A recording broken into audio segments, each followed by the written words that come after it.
তাহলিল করবেন, আল্লাহু আকবার, ওইও হাত পাতবেন, আমরাও হাত পাতবো। ইমাম সাহেব হুজুর পড়বেন সালাহ, সুবহানাল্লাহুম্মা ওয়া বিহামদিকা ওয়া তাবারাকা ইসমুকা ওয়া তাআলা জাদ্দুকা ওয়া লা ইলাহা গায়রুক।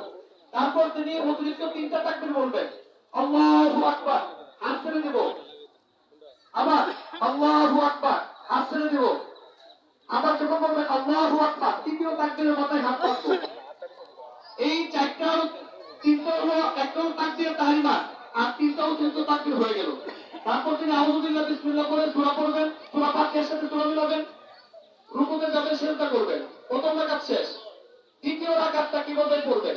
দ্বিতীয় রাকাত তিনি উঠে স্বাভাবিকভাবে সূরা ফাতিহা পড়বেন, তারপর একটা সূরা মিলাবেন, মিলানোর পরে যখন রুকুতে যাওয়ার চেষ্টা করবেন, আল্লাহু আকবার বলবেন।